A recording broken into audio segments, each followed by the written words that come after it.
Chapter tonight, who's volunteering her time. I'm going to have Chris make the proper introductions. My name is Chris Cook. I'm a student in the animal law class, and for those of you who were here about 2 weeks ago, my wife came to observe, my wife Heidi.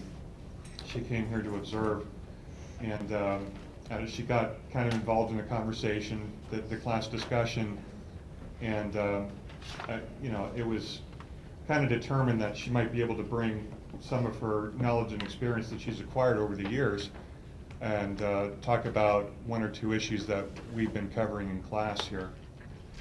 One of which is responsible breeding practice, which she knows a lot about dog breeding, less so about horse breeding. Okay. But she'll be able to bring some things to light and answer some questions that you may have.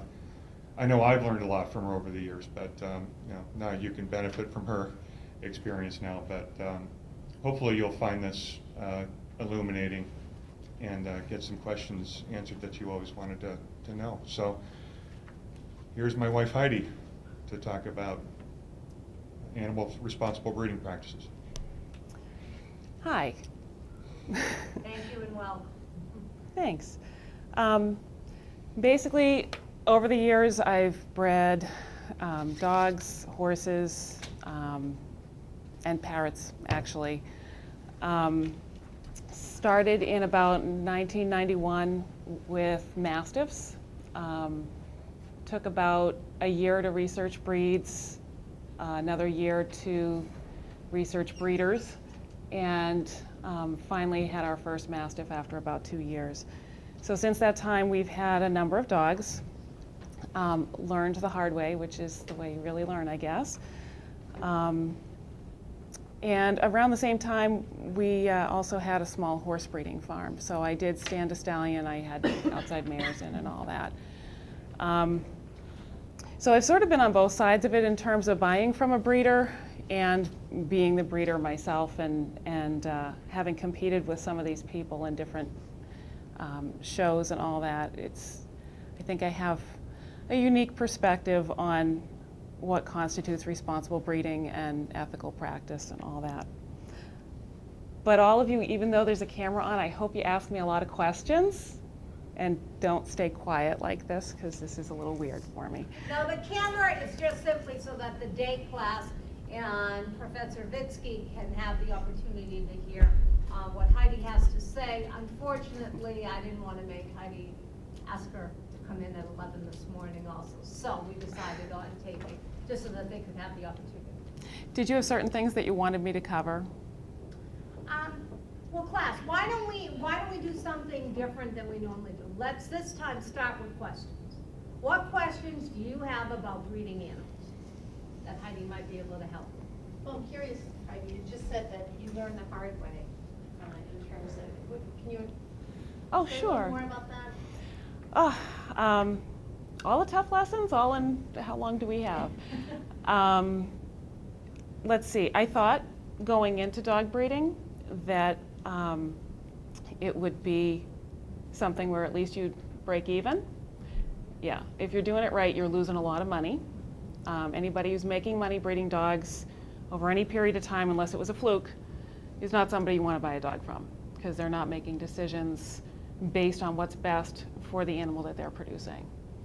I learned that a lot of vets are stupid and egotistical. Not all, some of them are fantastic and will go out of their way for you. Having good communication with your vet is just absolutely vital in being able to be responsible. You need to have someone that is willing to do the research for you, and sometimes say, I don't know, let me find that answer, and let's deal with this together, and sometimes say I was wrong and I'm sorry, which unfortunately I've had happen too, but at least they did come through and say they were sorry.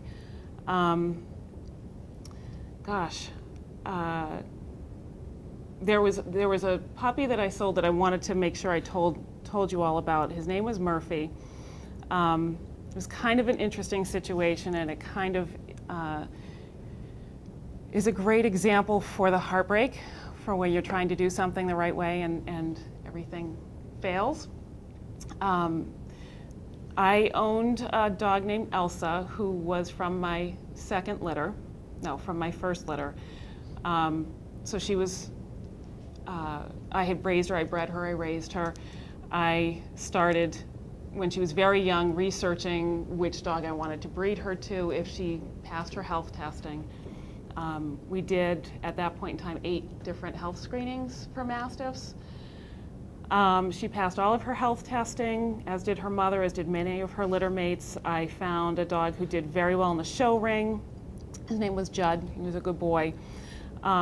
His hips OFA'd excellent back in the day when people weren't even OFAing hips. That's the Orthopedic Foundation for Animals, and they tell you whether your dog is dysplastic, basically. Judd had litter mates with OFA excellent hips and elbows done and tons of offspring, and it was just, on paper, it was a thing of beauty. Another interesting thing about this was that Judd died before my Elsa was born, and this was a frozen semen breeding. So this was super high tech. So Elsa she had, on ultrasound, 6 babies in her, which turned out by the time she actually gave birth, there were only 2 in there. She resorbed 4 of them, which happens often. They were born by C-section, so there's another $1,500 for you. Thankfully, she had milk, and she was a good mom, not too interested, but it was just, it was one thing after another. She ended up getting mastitis. What's that? It's a breast infection.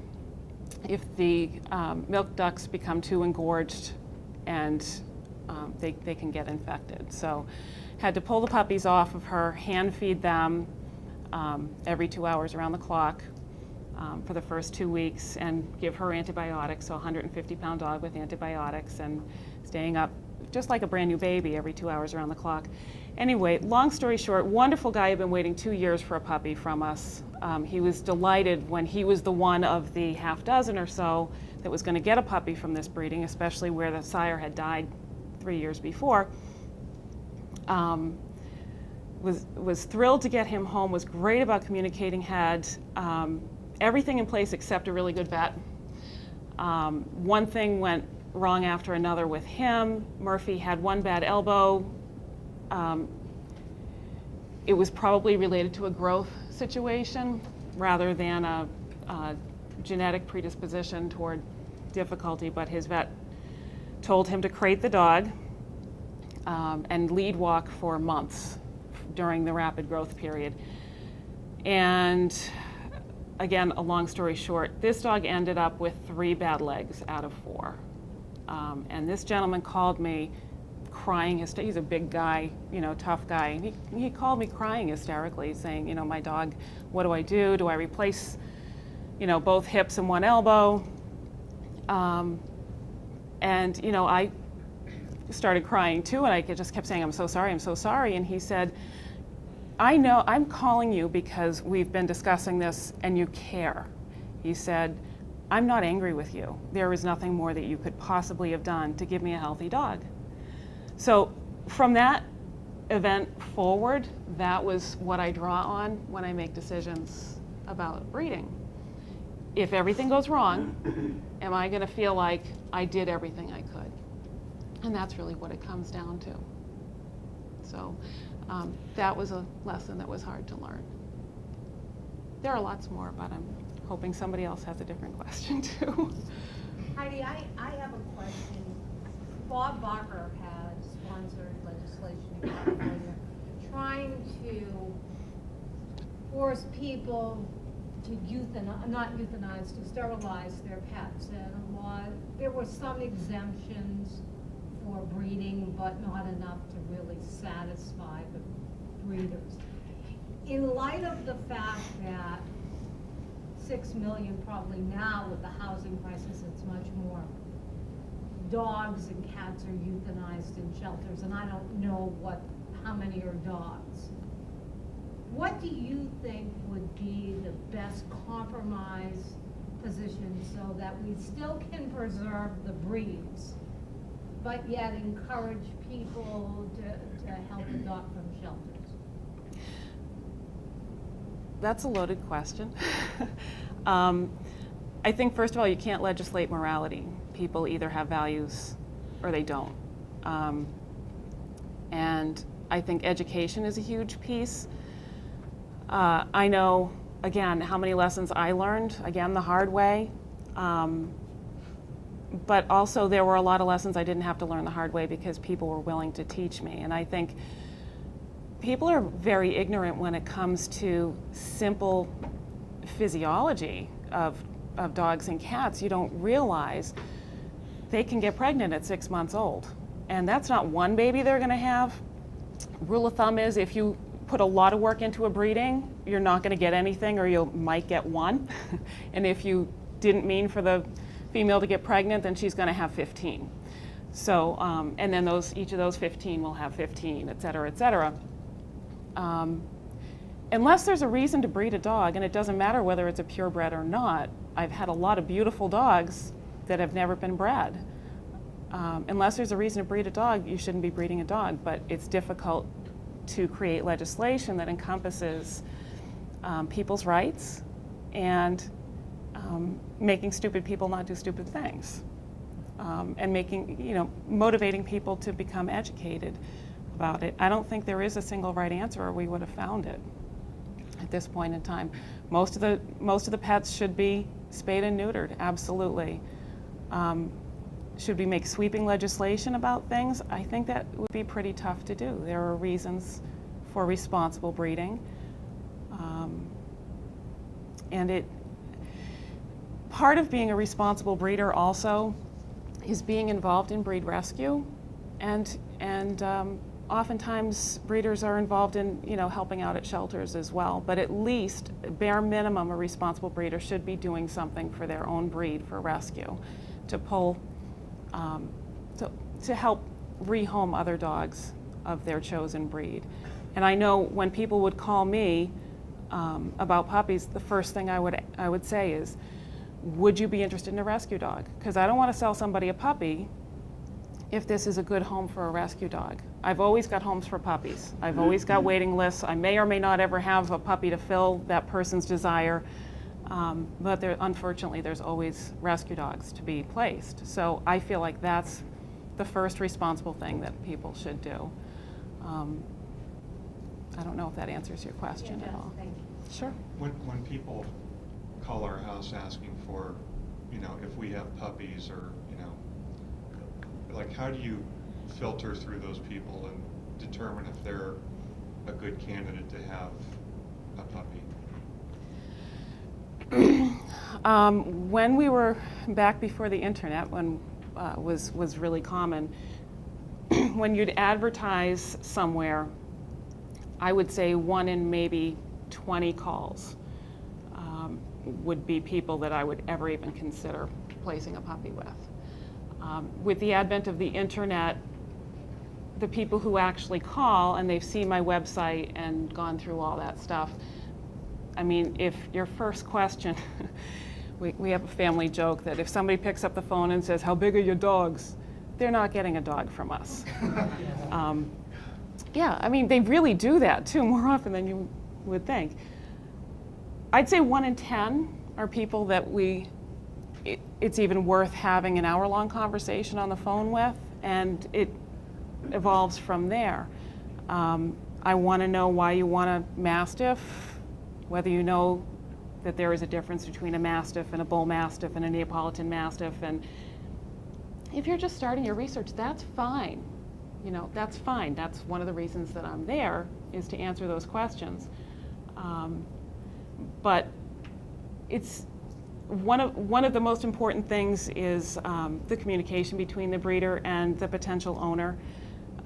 As I was telling Chris about discussing this, one thing that I always say to people is, we're hoping that we're going to have a relationship, you and me, for the next 10 to 12 years. How many marriages do you know have lasted 12 years? How many friends have you had for 12 years? How have you felt about them over those 12 years? you know, it's a difficult relationship. And sometimes you're going to have bad news for me, and you have to know that you can give me the bad news.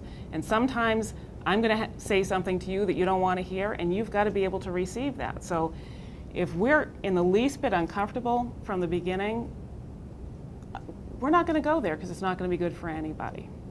Why does that relationship have to, why is that so important? In this breed especially, but you know, there are things specific to any breed of dog, or it applies to horse breeding or anything else. There's going to be times where you're going to want to rely upon your greatest resource, which is your breeder.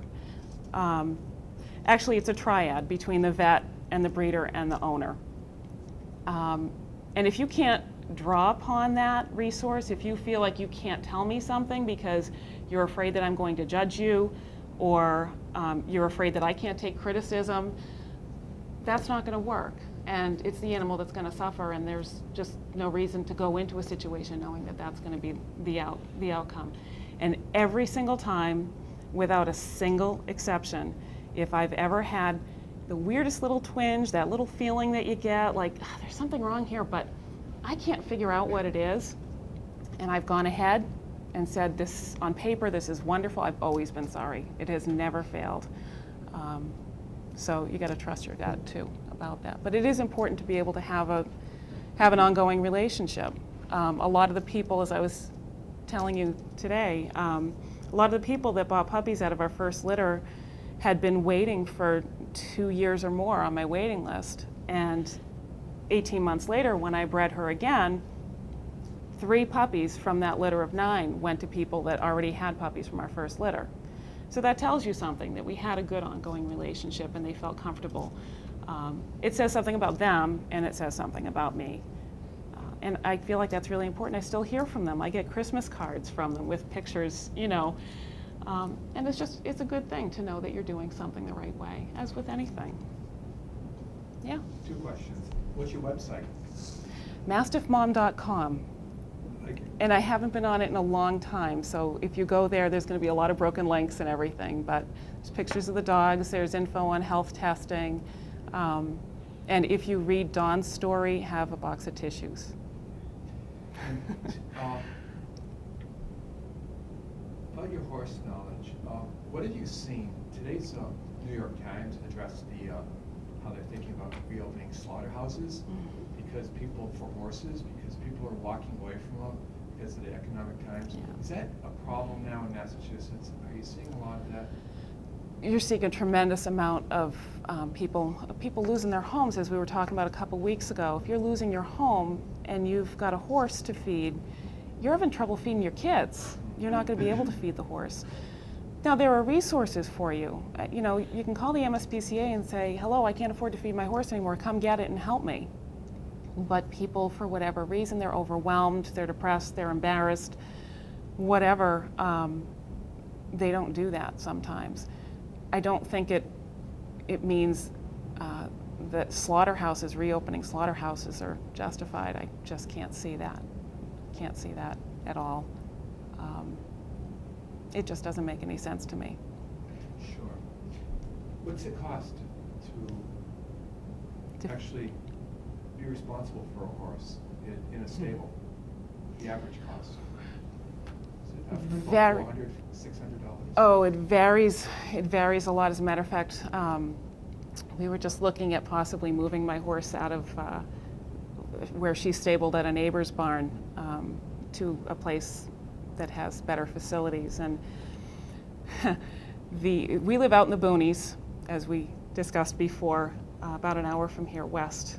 And the cheapest I found, which of course is not always the best, for a full board, which means they provide all the bedding and the hay and the grain, the stall, they do the work for you and everything. They clean the stall and take care of your horse every day. The cheapest I found was about $500. It goes way up from there. It can be double that, especially in this area, in the metro area. And that's just day-to-day care. So then you have a blacksmith come out every 6 to 8 weeks, and that's going to be a minimum of $40 if the horse doesn't wear shoes, just to trim the feet. Could go up to $200 every 6 to 8 weeks from there, or more. and the vet, et cetera. I mean, you really should have the horse's teeth floated every year, so there's an equine dentist that has to come out. There's a lot of other expenses. Thank you. You're welcome. You mentioned that you have experience breeding horses. Are these race horses? Or? No. No, that's something I would never, ever get into. I've seen too many horses off the track that are just a mess. They're a hot mess. Okay, I have like a question. Well, I guess I was doing some reading and they were saying that because of the thoroughbreds, they basically inbreed, almost inbreed, that their health is not where it needs to be. Why is that? That's a really good question. Genetics is a really tricky thing.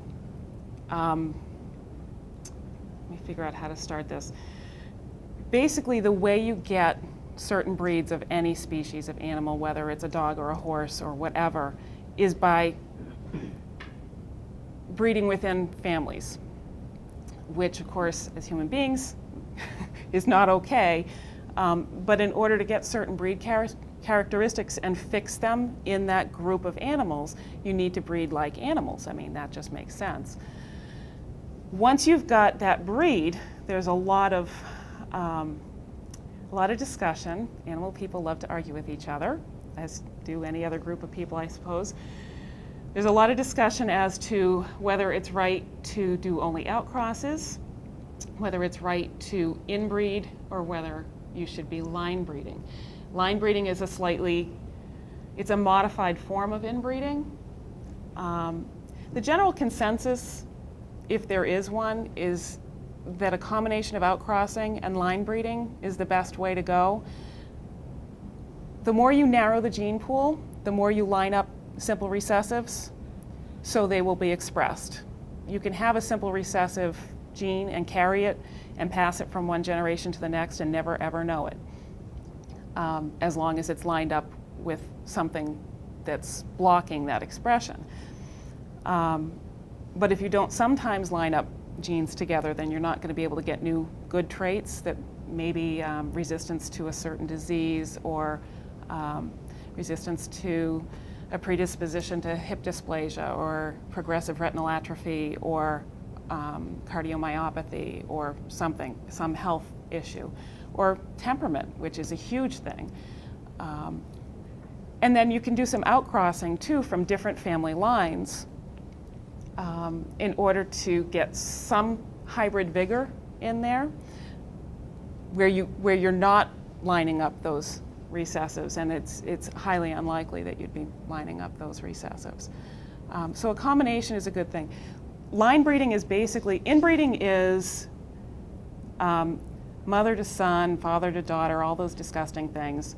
Line breeding is if you go back, I'm looking at a pedigree here, you all can't see an invisible pedigree.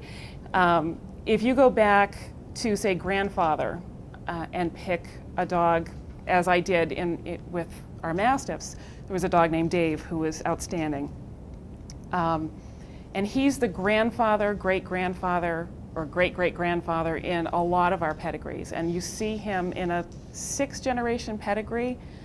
There's one of our dogs that has him 4 times. So that's line breeding.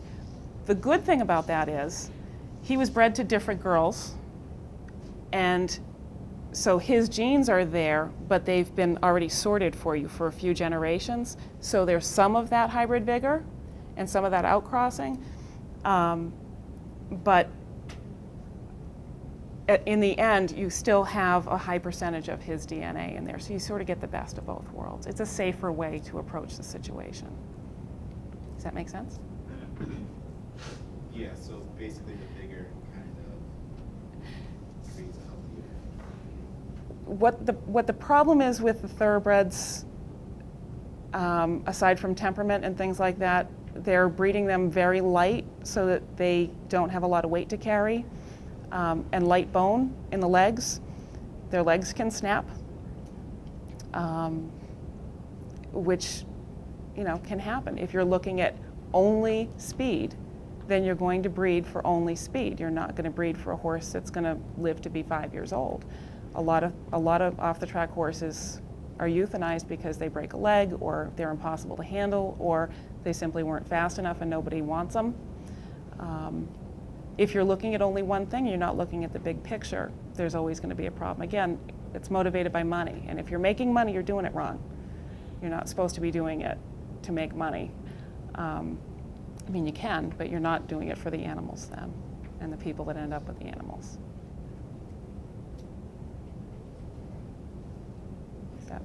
Do you see the American Kennel Club relaxing Sorry. their standards at all, so we'll be able to expand the gene pool? Because I've heard that recently they're tightening up on their standards so much where, you know, genetically, for instance, the American Bulldog is becoming a genetic mess, where instead of becoming healthier, the Bulldog is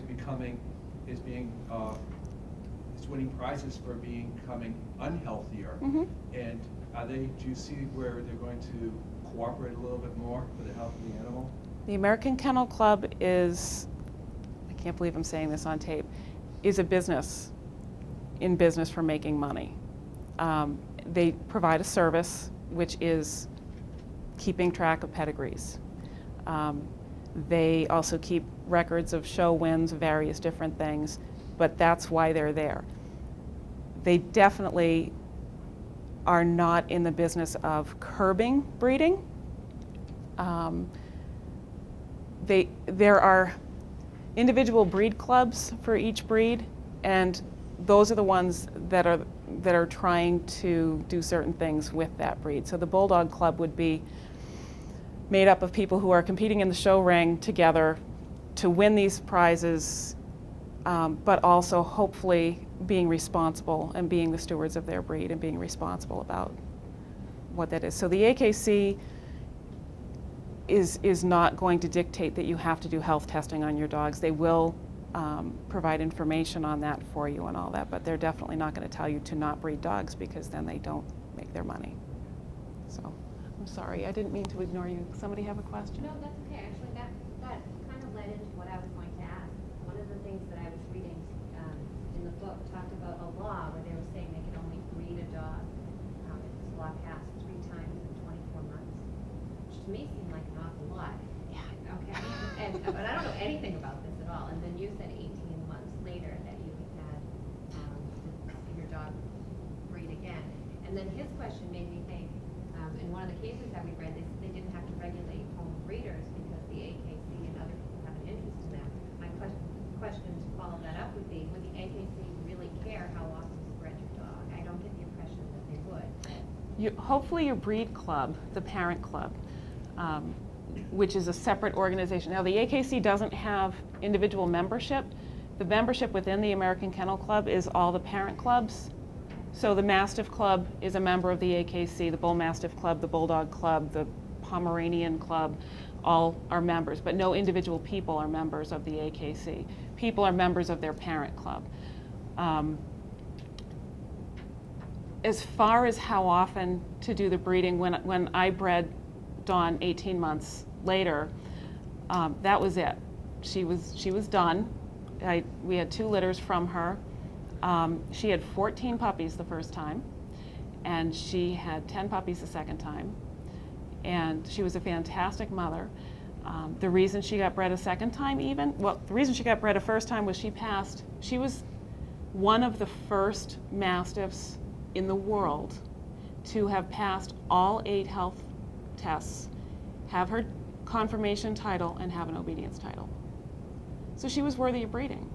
I did pet therapy with her. I did the Canine Ambassador program in the elementary school with her. We did all kinds of stuff together. She was just fantastic. She taught people how to show dogs because she knew what she was doing. If you were learning how to set up a dog in a conformation ring and you set her up wrong, she'd kind of look at you like this and fix her foot. It's awesome. She was just fantastic. And the reason she got bred a second time was what she produced the first time was also healthy. They were passing their health exams. They had excellent temperaments.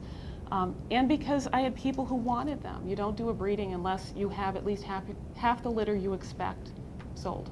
You had, at one point, you had a 2-year waiting list? For a long time, we did, yeah. I had a lot of disappointed people. So you don't think that this law that said that dog more than 3 times. They had to be at least a year old and breed them more than 3 times in 2 years would necessarily even be very helpful. Not helpful at all. It didn't pass that way. Thank goodness. Well, You shouldn't be breeding, first of all, a 1-year-old Mastiff is a very different animal than a 1-year-old Yorkie. The Yorkies are done growing by the time they're 6. I'm sorry if there's any Yorkie people around and I'm misstating, please feel free to jump in. But Mastiffs aren't done growing until they're way past 2. And to say to only breed a dog, to put those sorts of limits on the dogs makes it almost sound like you're giving people permission to breed any dog that's a year old and breed it 3 times in 24 months. It's just not the case.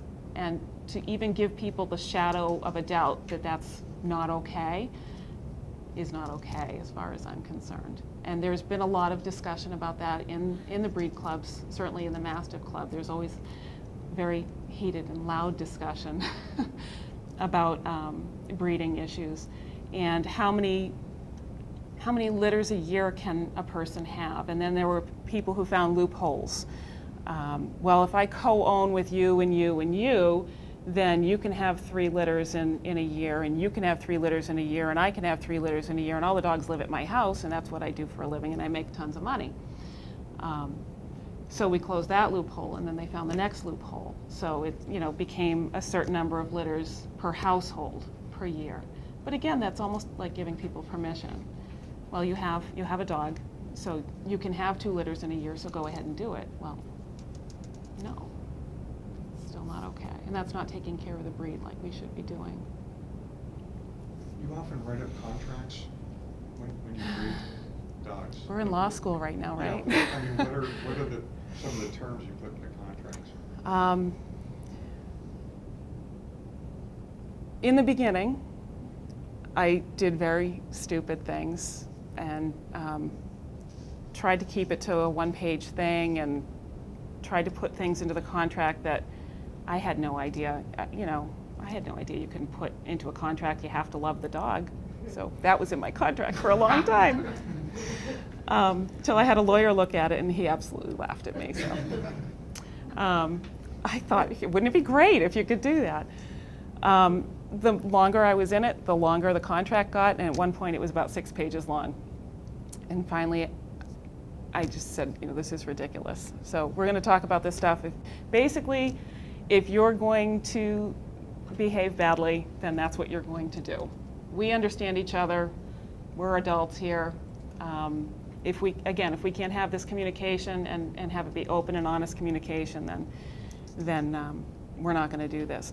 But some of the items that I would put into the contract,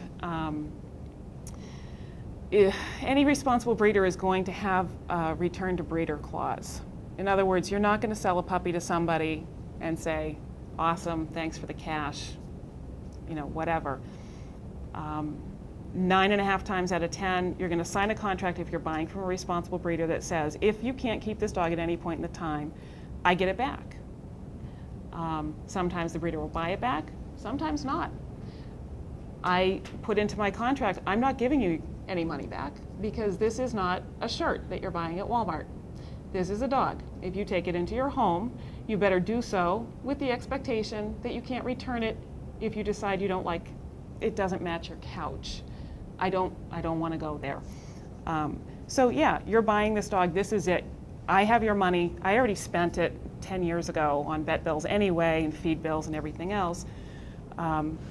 So a return to breeder clause is pretty standard. Usually you have a period of time to take the dog to the puppy to the vet and have it vetted. That just makes sense for everybody concerned. There's usually some item about frequency of communication.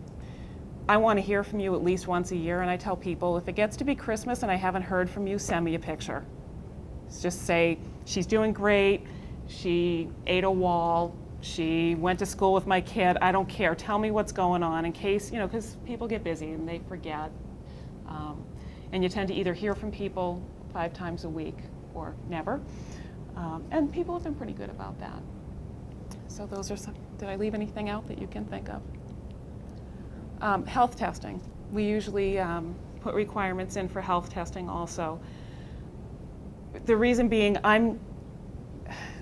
genetics being what it is, I'm not just breeding the one that I won't do a litter, I won't breed a litter unless I want to keep a puppy out of that litter. Beware of a breeder. When you say, if you're going to buy a puppy from someone, ask them why they bred the litter. If it's a good breeder, it'll be an hour before she or he even catches his breath. If the answer is to produce puppies, keep looking, because they're not in it for the right reasons. Anyway, yes. Is there a warranty on your dog? A warranty. If for any reason the dog doesn't work out, the dog comes back to me. You have a 2-year period of time to do certain health testing. Oh, I'm sorry, that's the part I didn't finish before. If the dog doesn't pass the health testing and you really want to return it, then at that point I will give you your money back, or I will give you credit toward another puppy. I'm sorry, I didn't finish the other thought that I had before. I'm not just keeping a puppy to breed out of this and ignoring all the other genetics out there. If I have a litter of 5 puppies, that's 5 examples of that gene shuffle. And if I've got one that passes all of her health testing and I want to do a breeding with her, but all 4 of her siblings are a genetic mess, I'm not going to breed her. She's going to get spayed, because I'm not taking any chances along those lines. So we are going to make sure that you test the eyes, the hips, the elbows, the heart, certain blood tests, things like that. And I want those results. So I want copies of them so that the next person who comes to take a puppy from us, I can say, okay, here's all the litter testing from mom, here's all the litter testing from dad, this is what I expect and why, and you can make a fully informed decision. So you have a 2-year warranty, opposed to Professor Sullivan's hypothetical with buying a dog from a pet store, and bring it home and it's sick, and obviously you purchased it in a store. And I guess depending on the state, has some sort of warranty to bring it back. Not much of a one hint. I applaud what you're doing, but I think you're very rare. And I think the only place I can find a person like you is in the Dog World magazine, in the back. Well, where they have all those AKC champion sired, German Shepherd. Typically, you can buy a German Shepherd for $400, but there's 4,000 because the dog's there with the gold ribbon. His paws are holding up his trophy. So, like that. That's a good picture. I like that. Yeah. Now, I believe that in my own personal situations, like I feel kind of guilty now because, why didn't I go to a shelter? I wanted a Rottweiler specifically. Mm-hmm. I don't believe I went to a breeder. I went to a house in Massachusetts Mm-hmm. where this husband and wife had a male and a female Rottweiler. They mated and they had 9 puppies, Mm-hmm. and they sold them for $600 a piece. Mm-hmm. Those people must drive you insane. Mm-hmm. Okay, so, and I believe those are the majority of people that exist. I think you're right. Okay. I think just like when you drive down the road, the majority of people are doing something stupid. Right. The majority of people who are breeding dogs at any given time are probably doing it in a I foolish agree. way. A woman just killed somebody with she was texting on her phone and rear-ended someone and killed them, and I agree. However, do you believe that something should be done about these people that do this, opposed to all the hard work and time and research and care and concern that you put into your breeding? Do you think that there should be a standard, there should be some sort of fee, there should, you can't drive a car unless you pass a test? Do you think there should be some standard place set forth that, that there could be a regulation that people who crack a newspaper and say, see, 7 Chihuahuas, 3 males, 4 females for sale, $750 a piece, opposed to, free. I think, again, you can't legislate morality, and it's a wonderful idea. I think the best way to approach the situation is to have conversations with people about it whenever possible, and try to educate each other, try to educate people. Word of mouth is the way to do things, and just common sense. If you open the paper and you see, like you said, an ad like that, well, yeah, if you want a dog today, those puppies are available right now, and then you get what you get. I really don't believe it comes down to morality. I'm speaking about an individual like yourself who has the time and education and the training, the experience, background, the whole 9 yards, opposed to these people. Meaning, you're really an expert in the field, would you say? I don't know. I came into it with no experience, just as everybody does. And how many years did you do this? We started in '91. All right, okay. So you have 18 years experience. I'm sure that I can get you by as an expert. So I don't know. what I'm saying is, you think there should be something in place. For example, if Professor Sullivan goes to court and represents a client, she gets paid and goes home. If I go to court and represent a client, I get kicked out of law school and could never sit for the bar exam for the rest of my life because I practiced law without a license. And that's what I'm trying to get to. So what are the licensing criteria then? Again, it's like trying to say these are the rules for breeding your dogs. You have to wait until they're a year old, and then 3 litters in 24 months or something ridiculous. It wasn't limited to 3 litters. It was 3 litters every 2 years. I thought, well, all I could think when I read that is people must be doing things much worse than this.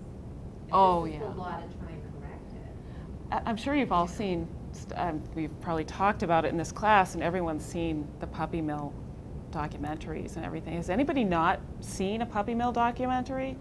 For real? Yeah, that was one of my questions to you. 'Cause, I don't know anything about it, but I've heard stories when I walk in the pet store.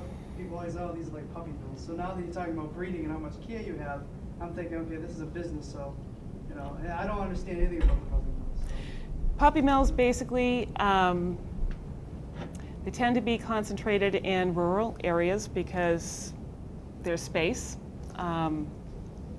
You'll have dogs of all breed, different breeds. Sometimes you'll have 50, sometimes you'll have 300, wouldn't you say? Kept in wire cages from the time they come onto the farm property until they die. And every heat, a female dog comes in season twice a year typically.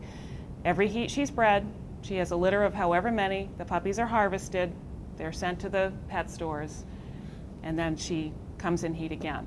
And she has puppies from the time she's 6 or 8 months old. Well, 8 months, because usually they come in heat around 6 months. So by the time she's a year old, she's a mom. By the time she's 2 years old, she's a grandma. And that's just one. Now multiply that times 300. They never get any attention from people. They have whatever dog food is on sale. So good nutrition. Everybody knows about prenatal vitamins and stuff like that, even if you don't have kids. You got to take care of yourself if you're expecting. And yeah, this is, Old Roy brand dog food or whatever. Sorry if any of you are into Old Roy, but and it's horrific. It's disgusting. Is that standard for pet stores? That's where the pet stores get their dogs. Let me put it this way. For people like me, because I appreciate your compliment, but I'm not the only one. It is rarer than not, but it's not truly rare to find a responsible breeder.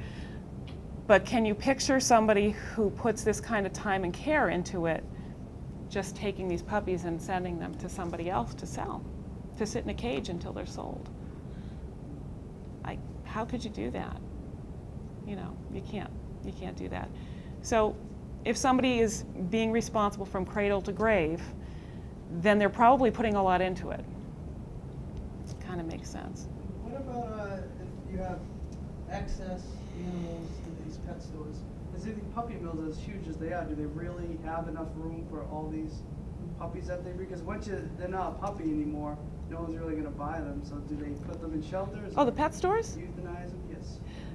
There's a lot of controversy about that, and it's hard to discover sometimes what really happens with these. They usually just drop the price until, you know, somebody buys it. You know, God forbid, especially a Mastiff puppy. Morpheus, that you saw Chris's article about Morpheus, our boy, at 8 weeks was 30 pounds. Okay, so at 10 weeks and at 12 weeks, if you have a Mastiff puppy sitting in a crate in a puppy, you know, in a pet store, yeah, you better sell them pretty fast. And ironically, back when I first started breeding Mastiffs, they were $1,500 for a pet quality puppy and $18 for a show quality puppy. And the pet stores were getting $25 for the ones that were bred without any kind of care at all. So you'll pay more and get less to go to a pet store. So you do the math, you know. Plus you're supporting, I guess, that industry. Yeah, I mean, the best way to deal with it is to put them out of business. If people are being irresponsible, put them out of business. But, you know, good luck with that, That's because... the education comes in, because I'm sure most people don't even have a clue. No, who would know? They walk in, see a cute puppy. Yeah, I want a dog, so I go, you know, I want a pair of jeans, I go to the store. I want a dog, I go to the store, and they don't get it until after, and it's, you know, it's too bad. So we need to educate people. I think there was a question over here first. Well, I just have a question about, you touched on veterinarians on a couple of points. I haven't really dived into your thoughts on them. Extra curious to hear what you have to say about veterinarians, about the veterinarian business, about the relationship between breeders for horses and dogs. And I'll let you move. That's a can of worms. Basically, I haven't bred a litter in several years now because I just haven't had time to properly care for one.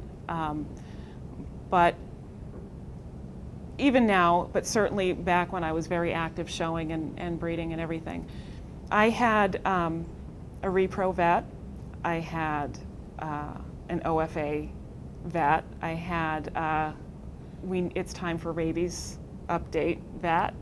I had different vets whose different talents outshone everybody else.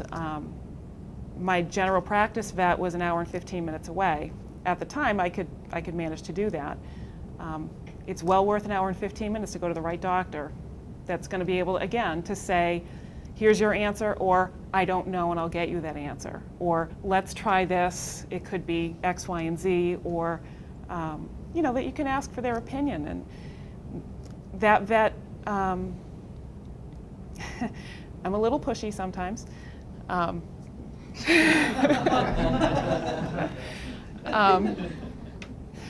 That vet actually allowed me into the operating room when he was doing surgery on my dogs. So I was there when the puppies were delivered by C-section, and I was there. Mastiffs have difficulty with anesthesia, so we didn't want to knock them out completely to do their hips and elbows. He actually was willing to work harder for the same amount of money to keep the dog healthy. And whenever possible, we would do, now to do OFA x-rays on the dog's hips, he has to be lying on his back. First of all, you have to have a vet with a big enough x-ray machine. They don't all have big enough x-ray machines. He has to be lying on his back. You separate the feet. You push them together and push them up like that, because you're trying to basically push the hips out of the hip socket as much as you possibly can, and then you x-ray the dog like that. So you get them into this really uncomfortable position, upside down on their back with people they don't know on a cold, hard table, and you tell them to hold still. He was just outstanding. This vet was fantastic. He was great that way. So that's why I drove that distance to him. In contrast to the vet who delivered my second litter, I didn't know any better. Apparently he didn't know any better. You never do a C-section right after a spay on a giant breed of dog.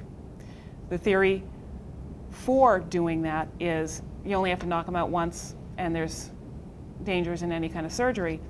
The problem is, in this one instance, this girl she had 12 puppies in her. She delivered 8 and her uterus gave out. She couldn't push out anymore.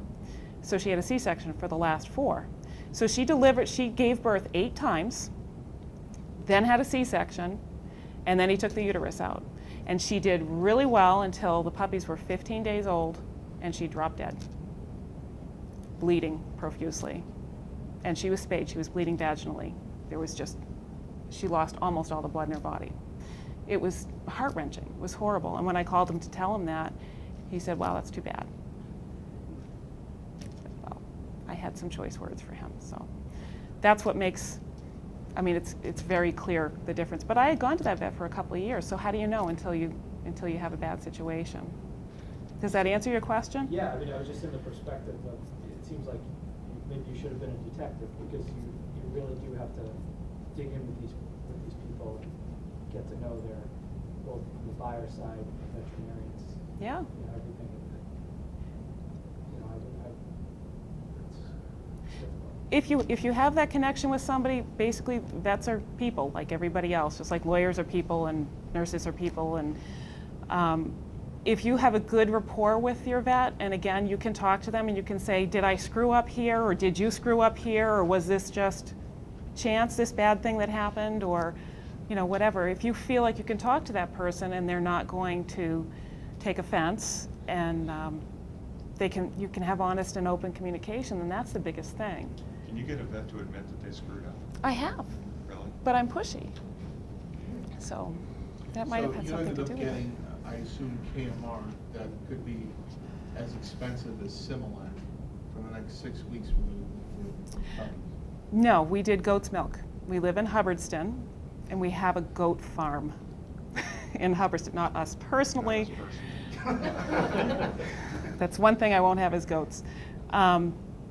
But 10 years ago, goat's milk was $6 a gallon.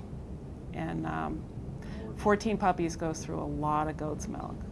And then you have to heat it and the whole thing, so it's loads of fun. I'm sorry, there was a question over here. I was gonna touch on the puppy mill issue, because it's a lot cheaper to go through puppy mill. Now with the internet, you can go on any kind of website, and you can.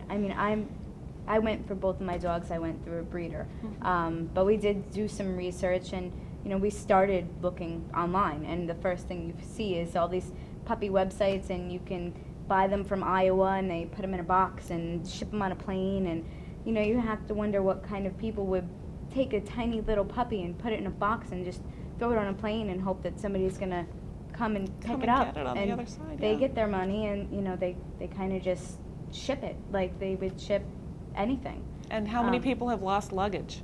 Right. You hear And I stories all can't the time. imagine how terrifying that must be for a little puppy to be, Yep. throw it on a That really happened? in cargo. Yeah, I have friends who, they tell me when I looked for my second dog, because it's obviously more expensive to go through breeders, they said, why don't you just get them online? And because I don't want to order it like you order a shirt. But The last time I sent a puppy anywhere that was too far really to drive, well, the first time I did, these people lived in Canada, and I made them drive 18 hours because I wanted to meet them before they could come get the dog from me. And they came back for the next litter. They were one of those 3 people that came back for the next litter. But I had a woman from Wisconsin that wanted a puppy, and I made her fly out so I could meet her. And I have a standing rule: you don't visit us and see the dogs and leave my house the same day with a dog. I don't care how inconvenient it is. So she had to stay overnight.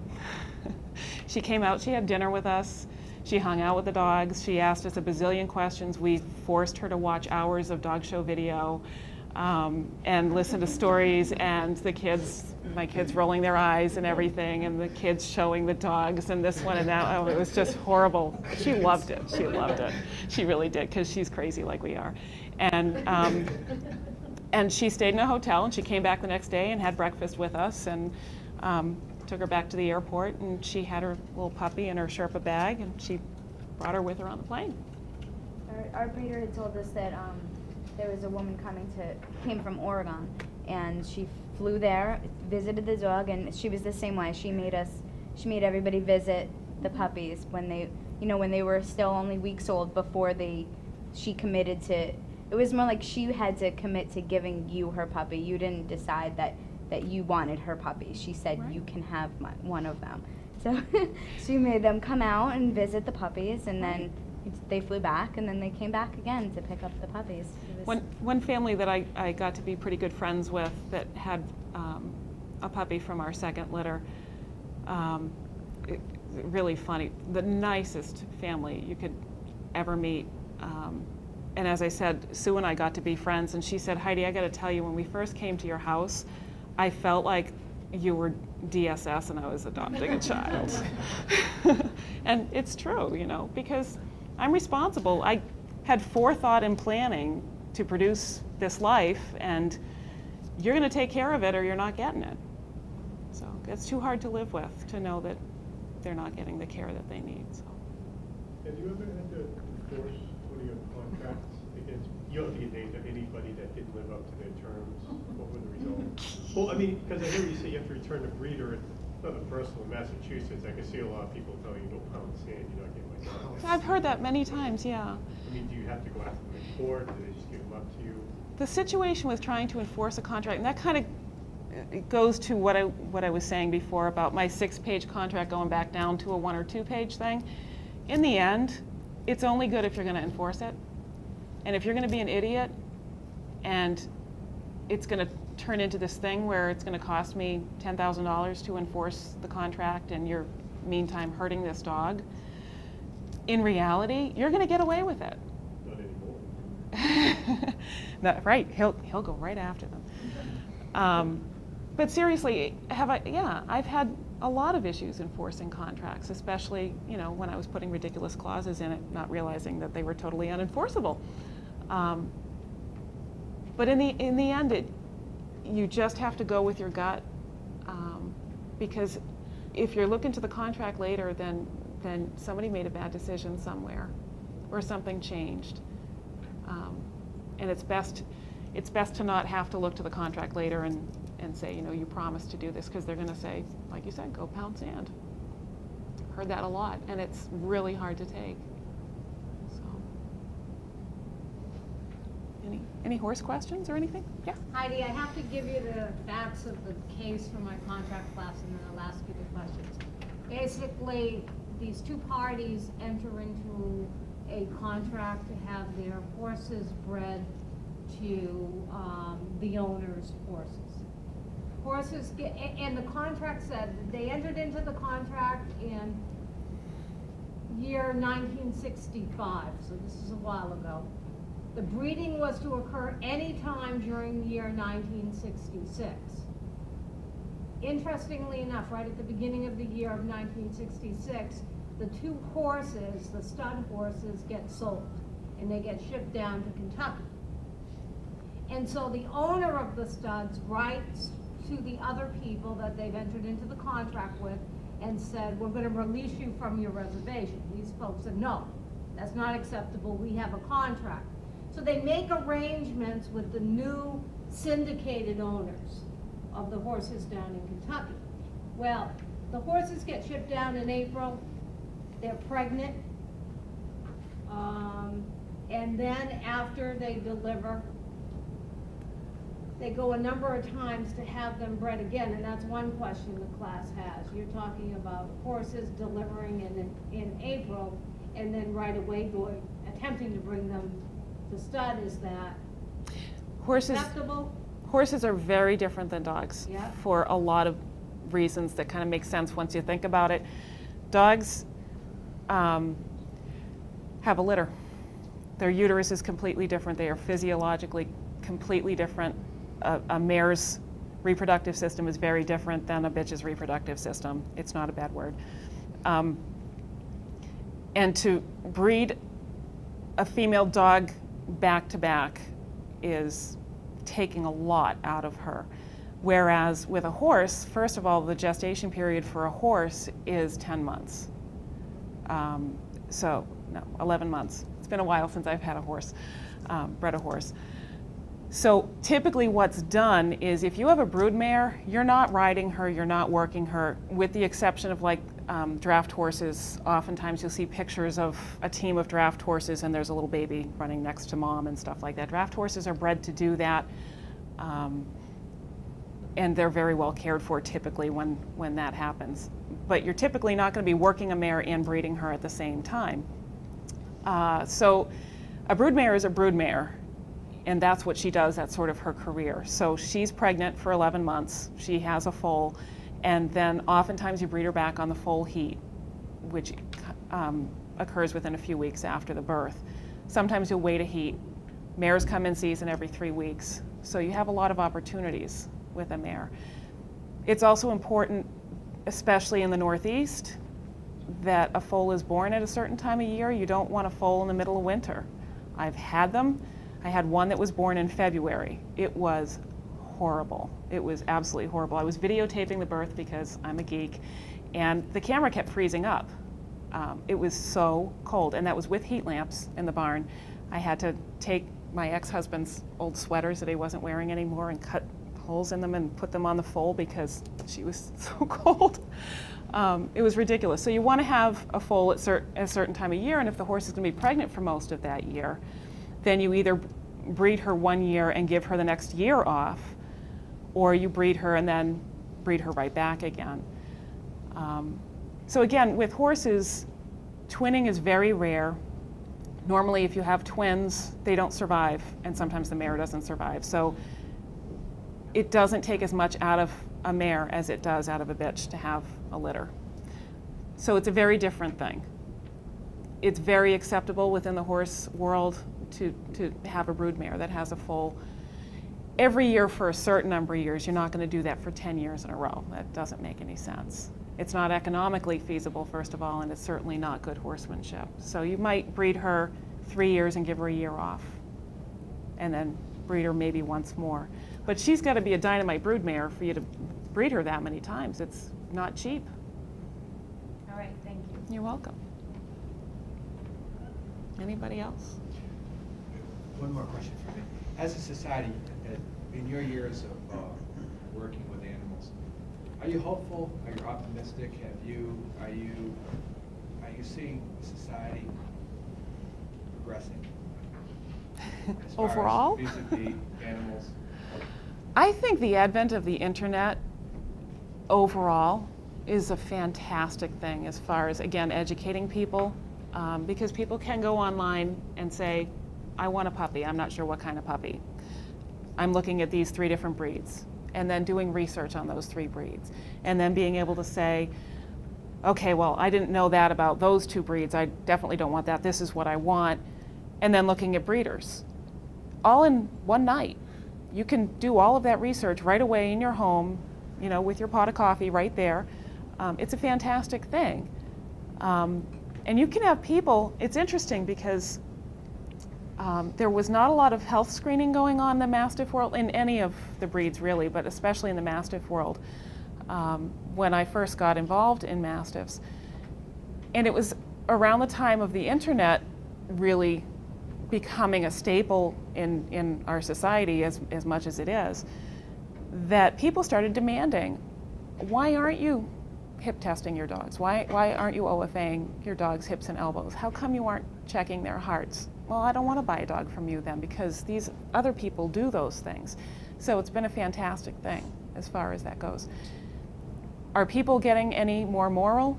I don't think people are suddenly growing morals and values, but again, you can kind of force people to have decent behavior by not accepting less than that. Also, just from my personal experience with breeding, be familiar with how the breed that you're interested in. Be familiar with how they whelp, because I have vivid memories of bottle feeding puppies every 2 hours, and, you know, when they were first born, so. He only took one shift, just so you know. Still, every 2 hours, that's intense. Once a night. But yes, you did. You bottle fed those puppies. Fortunately, we had more people in the family, but. Actually, you didn't have to bottle feed because she had milk and everything. You just had to be there and make sure she didn't squish them. She was a good mom. And she's a very good mom. Heidi, thank you so very much on behalf of the. Now, next year, you have to come back and speak at the Animal Law Symposium. I'll have to do a session. Okay. All right? See ya. Thank you.